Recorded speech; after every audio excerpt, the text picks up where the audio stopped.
Kembali lagi di Cerita Cinta Channel. Jangan lupa like, comment, and subscribe ya. Terima kasih. Sampai di dalam kamar utama, Emma langsung merebahkan istrinya di atas tempat tidur secara perlahan. Kemudian ia segera menindih istrinya dan melanjutkan ciuman panasnya. Emma melepaskan ciumannya, nafasnya begitu memburu dan juga gairahnya sudah tidak terbendung lagi. Emma melepaskan seluruh kain yang menempel di tubuhnya dan juga di tubuh istrinya hingga keduanya polos tanpa sehelai benang. "Sayang, kamu berjanji kita akan melakukannya jika aku sudah siap," ucap Vika dengan nada yang bergetar. "Tapi aku sudah tidak bisa menahannya lagi. Please," mohon Emma dengan wajah yang memelas. "Aku akan melakukannya perlahan," bisik Emma lalu tersenyum manis dan mulai memposisikan dirinya. "Tunggu," cegah Vika dan ia melirik ke bawah sana. "Ada apa?" tanya Emma dengan kening yang berkerut. "Itu kenapa besar sekali? Apa muat?" "Ah, itu pasti tidak muat," tanya Vika dengan bodohnya, membuat Emma semakin mengerutkan keningnya dan berpikir sejenak. "Iya ya, apa muat ya?" Emma malah balik bertanya. "Aku rasa tidak akan muat. Lihat, dia besar sekali, sedangkan punyaku kecil," ucap Vika sembari memperhatikan sesuatu di bawah sana dan ia bergidik ngeri sendiri. "Benarkah kecil? Coba aku lihat." Emma membuka kedua paha Vika dan menatap sesuatu di ujung sana dengan kening yang berkerut. "Iya, kecil, sedangkan punyaku sangat besar," ucap Emma sembari mengukur miliknya. "Terus bagaimana?" tanya Vika lagi. "Entah, sepertinya kita harus belajar lebih dulu," jawab Emma dengan bodohnya. "Caranya? Kita bisa belajar dari buku yang diberikan Oma Airin," ucap Emma polos. Setelah kejadian beberapa waktu yang lalu, di mana pasangan pengantin baru yang akan membuka segel namun gagal karena kepolosan mereka berdua, kini pasangan itu terlihat canggung dan tidak bertegur sapa beberapa hari ini. Ya, Afika sudah kembali ke aktivitas sekolahnya. Begitu pula dengan Emma yang sudah sibuk dengan rutinitasnya. Hari ini aku nggak bisa jemput kamu," ucap Emma memecah keheningan di dalam mobil itu. "Ah iya," jawab Vika lalu memalingkan wajahnya yang bersemu merah lantaran ia masih mengingat kejadian konyol beberapa waktu yang lalu. Begitu pula dengan Emma, ia harus menebalkan mukanya saat berhadapan dengan istrinya. Bagaimana tidak jika membobol keperawanan istrinya saja tidak tahu, dan hal itu menurutnya sangat memalukan sekali, apalagi ia adalah seorang pria. Besok setelah kamu pulang sekolah, kita ke dokter kandungan ya," ucap Emma lagi. Setelah itu ia menggigit bibir bawahnya. Ia takut jika mendapat penolakan dari istrinya. "Untuk apa?" tanya Vika heran. Itu konsultasi," jawab Emma ragu. "Iya," jawab Vika sembari memejamkan matanya. Entah kenapa kejadian beberapa waktu yang lalu masih menghinggapi kepalanya dan juga bayangan milik suaminya yang besar dan panjang itu juga tidak mau hilang dari pikirannya. "Anak perawan tidak boleh omes," batin Vika merutuki dirinya sendiri. Tidak berselang lama, mobil yang dikendarai Emma sudah sampai di depan gerbang sekolah. Vika segera keluar dari dalam mobil dan tak lupa ia mencium punggung tangan suaminya lebih dulu. "Memalukan," Emma merutuki dirinya sendiri. Kemudian ia melajukan mobilnya menuju hotelnya. Sedangkan di rumah pengantin baru itu sendiri, kedatangan tamu tak diundang. "Masa Bibi mencuci sprei mereka tidak ada bercak darah sih?" tanya Rima kepada ART-nya yang bertugas di rumah Emma. "Benar Bu, tidak ada sama sekali," jawabnya. "Ya sudah sana, Bibi lanjutkan pekerjaan Bibi lagi," ucap Rima. Kemudian ART-nya itu pun langsung pamit undur diri untuk melanjutkan pekerjaannya yang tertunda. "Masa iya belum gol? Sudah 1 minggu loh mereka menikah," gumam Rima lalu berjalan menuju kamar pengantin baru itu. "Maafkan Mami karena sudah lancang memasuki kamar pribadi kalian," ucap Rima saat memasuki kamar tersebut. Kemudian Rima membuka lemari yang ada di sana. "Ya ampun Nue, bagaimana mau gol jika istrinya saja memakai baju tidur saja tertutup semua seperti ini," gumam Rima saat melihat tumpukan baju tidur Vika di dalam lemari itu dengan banyak motif anak-anak seperti keropi, tayo, dan kuda poni.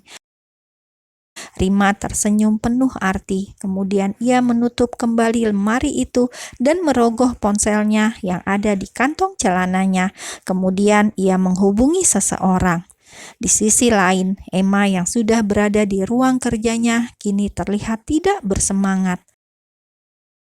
Pengantin baru biasanya itu wajahnya memancarkan kebahagiaan, tapi kenapa ini malah sebaliknya?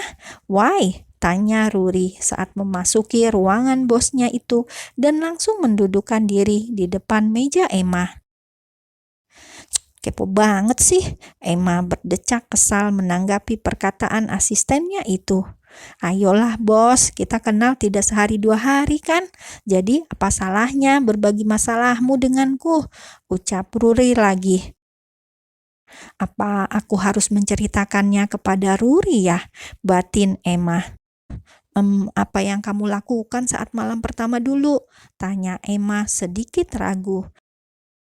Ruri mengernyit saat mendapatkan pertanyaan dari Emma dan ia menatap wajah pria itu dengan intens. Kemudian ia tertawa terbahak.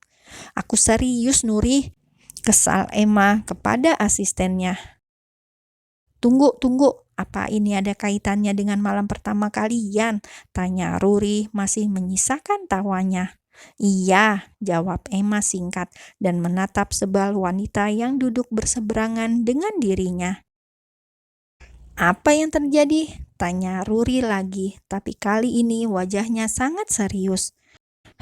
Emma menghembuskan nafasnya dengan kasar. Setelah itu barulah ia menceritakan kejadian yang memalukan itu. Ruri tertawa terbahak saat mendengar cerita bosnya itu. Bahkan ia sampai memegang perutnya yang terasa kaku karena tertawa keras. "Puasin deh ketawanya," cibir Emma kesal. "Aduh, perutku kaku. Lagian kenapa kamu harus mengukurnya? Jika kalian membicarakan perbandingan besar dan kecil, tentu saja tidak muat. Tapi milik wanita itu elastis, mengeluarkan kepala bayi saja muat," jelas Ruri masih menyisakan tawanya. "Oh iya ya, kenapa aku bego banget?" ucap Emma menganggukkan kepalanya berulang kali. "Dasar bodoh, apa karena habis hibernasi kepalamu itu jadi loading lama?" cibir Ruri. Enak saja, aku ini anak polos dan perjaka tulen, jadi wajar dong kalau aku tidak tahu," jawab Emma dengan kesal. "Ya nggak polos-polos banget kali, mau aku kasih tips nggak?" tanya Ruri sembari menaik turunkan alisnya. Kalau lihat wajahmu yang seperti itu, pasti ujung-ujungnya cuan," ucap Emma dan menekankan kata cuan. "Hehe, tahu aja sih, jadi mau nggak?" "Iya deh," jawab Emma pada akhirnya. Tidak terasa hari sudah berganti malam dan Emma baru pulang bekerja. Ia memasuki rumahnya terlihat sepi. Biasanya istrinya itu selalu duduk di ruang tamu sambil belajar. "Kemana dia?" gumam Emma sembari menaiki anak tangga dan menuju kamarnya. Namun saat sudah berada di dalam kamar, ia tidak menemukan istrinya. Kemudian ia turun lagi ke bawah dan menuju ruang olahraga yang ia buatkan khusus untuk istrinya berlatih. Dan benar saja saat ia memasuki ruangan itu, ia melihat Vika sedang bergelut dengan samsak tinju. Sungguh Emma sangat terpesona dengan tubuh istrinya itu yang ramping, seksi, dan sangat menggoda imannya. "Sayang," panggil Emma. Vika yang mendengar suara suaminya pun langsung menghentikan kegiatannya dan menoleh ke arah suaminya. Lalu ia melepaskan sarung tinjunya dan menatap suaminya dengan kesal. "Kenapa menatapku seperti itu?" tanya Emma dengan heran.